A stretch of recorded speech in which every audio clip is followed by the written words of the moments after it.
I have an invitation for all of you, and it's a really, really fun one. And I am someone who knows fun because, as was said, I am a model.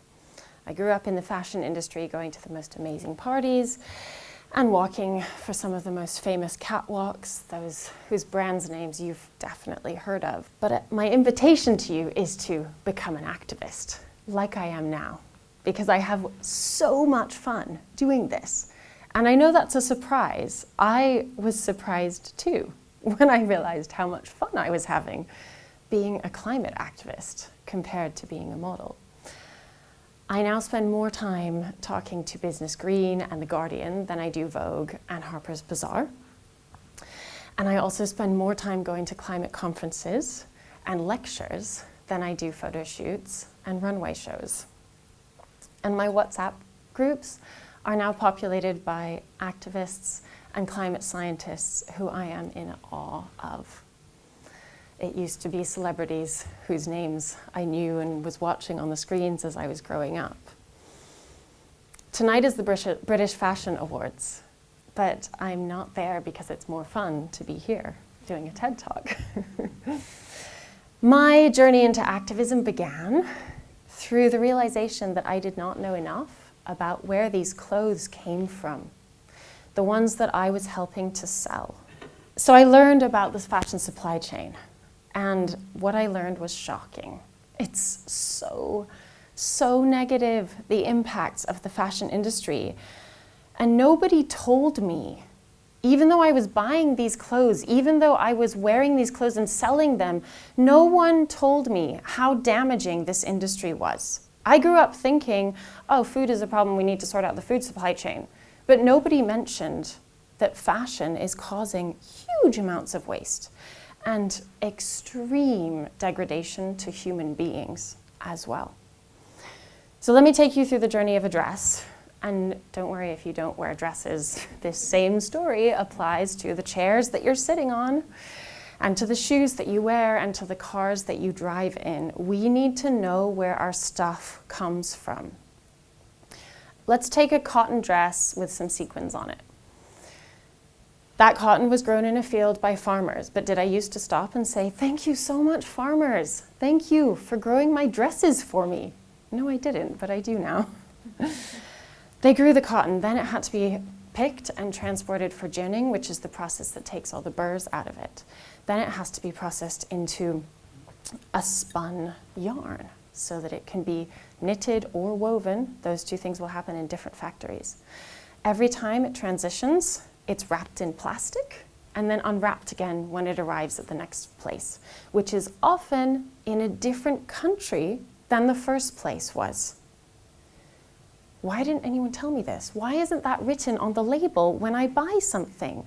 I need to know that, and the people who made our clothes deserve that I know this so that I can help to protect them and their well-being through my choices when I spend my money. That dress has not even been cut up yet or sewn into anything. It will now go to the manufacturer. But before that, it'll get dyed because cotton is usually white. Actually, it sometimes can be a mild shade of pink or green or brown, but we don't really like those shades, so we don't use them as they are. We prefer to bleach it or dye it into bright colors that weirdly make us feel happy.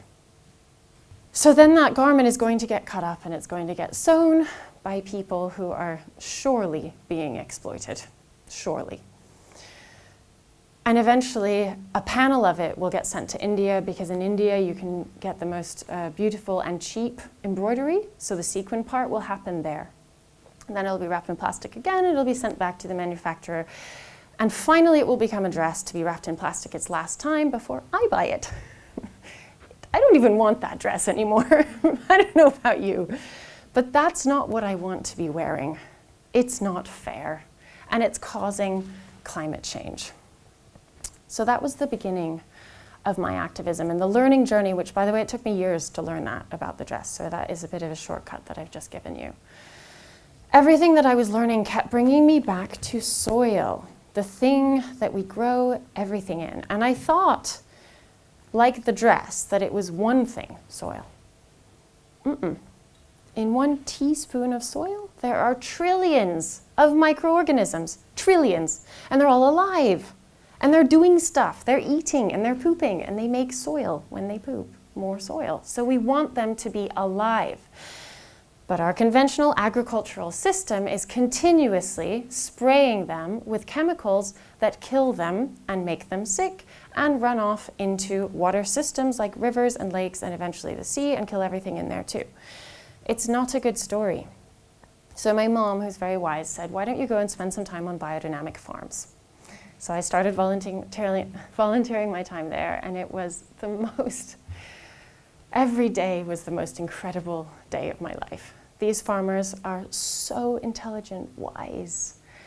The way they see the land that they live on is just gorgeous. And I had never been able to witness that living in a city as I did in this fast-paced industry with people who spoke to each other in such quick ways and then moved on to something else. And it was just a different way of communicating that I encountered on these biodynamic farms.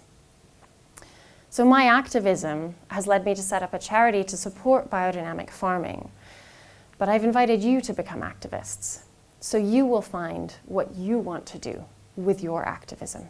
It may be setting up your own organization. It may be partnering with ones who already exist, who are already doing incredible work, who are already climate resilient. Find what you're passionate about and let it take you on the journey of your life, alongside everything and anything else that you're doing right now. Activism is not only activism. I am everything as well as being an activist. I am still a model. I am still a mother. I am still a citizen of this world. It's going to take me and be alongside me on my life's journey, and it will never end because it's so much fun. So I wanted to take you for a moment to begin your activism, if it hasn't begun already. Close your eyes. All of you, close your eyes. It is unanimously agreed among all Indigenous cultures, whose wisdom inform a lot of my activism now, that the single most important thing that we can ever do in the face of climate change is to build a relationship between ourselves and the earth that we live on. So focus on your consciousness, which is probably somewhere around your head, and begin to bring it down through your body, down to your chest, around your heart, and below to your pelvis, maybe to your feet. Whatever exit it is, bring your consciousness out through the edge of your body down into the earth, who is our mother, a living being who is powerful and strong, and you know what? Loves us even though we've been polluting her.